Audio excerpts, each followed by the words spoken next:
اورہان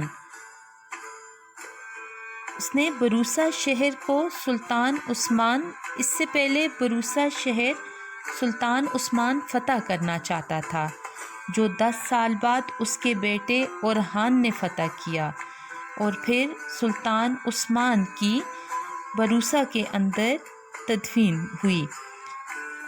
سلطان عثمان وہ سلطان جس کی بہادری کی مثالیں آج بھی دنیا میں دی جاتی ہیں۔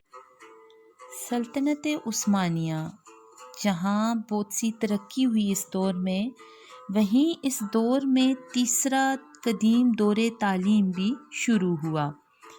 تیسرے دور تعلیم میں رفتہ رفتہ مدرسوں میں خاص قاعدوں کی پابندیاں شروع ہوئیں، اور سلطنت عثمانیہ کے زمانے میں تو گویا تعلیم کا ایک جداگانہ قانون پاس ہو گیا۔ 8ویں صدی سے پہلے فارغ التحصیل ہونے کے لیے ایک خاص مدت معین ہو چکی تھی، گویا ملکوں کے اعتبار سے مختلف تھی۔ مثلاً مغرب، موراکو وغیرہ میں 16 برس اور تیونس میں 5 برس طالب علم کو تعلیم گاہ میں رہنا لازمی تھا۔ املا کا طریقہ بھی رفتہ رفتہ ختم ہو گیا۔ تیسرے دور میں اس بات نے تعلیم کو نہایت ابتر کر دیا کہ جو فنون غیر ضروری نہ تھے، مثلاً نحو، صرف، منطق و امثال، اور اس کی تعلیم اور وہ اہتمام اور باریکیاں ہونے لگیں کہ عمر کا ایک بڑا حصہ انہی کی نظر ہو گیا، اور اتنا وقت نہ مل سکا کہ جن علوم کی تکمیل مقصود اصلی تھی اس پر توجہ ہو سکتی۔ تصانیف کی کثرت اور اس کا درس میں داخل ہونا اس بات نے بھی نہایت نقصان پہنچایا۔ پہلے اور دوسرے دور میں زیادہ تر فن کی تعلیم ہوتی تھی، لیکن تیسرے دور نے کتابی تعلیم کی بنیاد ڈالی، جس میں اصلی مسائل سے زیادہ کتاب کی عبارت اور اس کے متعلقات سے بحث ہوتی تھی۔ ان مدرسوں میں فلسفہ و منطق کی تعلیم کا بہت کم اہتمام تھا، اور اکثر نامور مدرسوں میں ان علوم نے رسائی ہی نہیں پائی تھی۔ انقلابات حکومت نے جو کثرت ممالک اسلامی میں ہوئے، ان مقاصد کے لیے زیادہ تر مفید بھی ثابت ہوئے۔ ایک خاندان مکمل طور پر تباہ ہو جاتا تھا، مگر اس کے علمی آثار اکثر محفوظ رہتے تھے۔ جو گاؤں اور علاقے مدرسوں پر پہلے وقف ہو چکے تھے، دوسری نئی حکومت ان کو غصب نہیں کر سکتی تھی۔ ہلاکو خان نے نہ صرف بغداد کو غارت کیا، بلکہ تمام علوم اسلامیہ کو ایک عرصے تک بے چراغ بھی کر دیا، تاہم اوقاف میں کچھ تصرف نہ کر سکا، اور اس نے بغداد وغیرہ کے تمام اوقاف محقق طوسیٰ کے ہاتھ میں دیے، جس کا بڑا حصہ محقق موصوف نے رصد خانے کی تعمیر میں صرف کیا۔ ممالک اسلامی میں جب کوئی نئی حکومت قائم ہوتی تھی تو اس کو استحکام سلطنت اور عظمت و جلال قائم رکھنے کے لیے ضروری تھا کہ مدرسوں کی تعلیم اور علم کی اشاعت میں پچھلی حکومتوں سے زیادہ ترقیاں دکھائے۔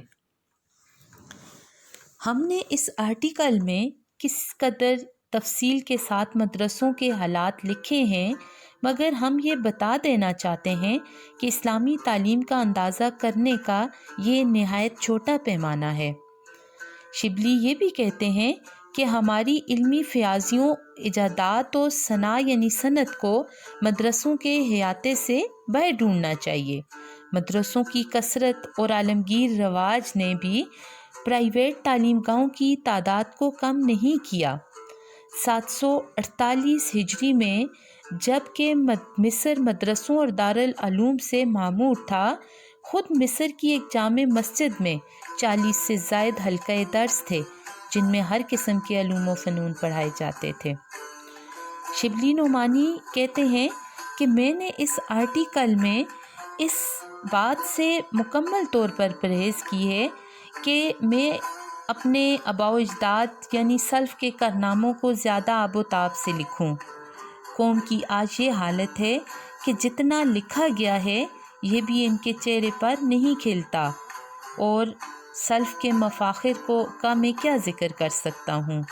ہم نے جب خود کچھ نہیں کیا تو اس سے کیا حاصل کہ ہمارے آباء و اجداد نے بہت کچھ کیا تھا۔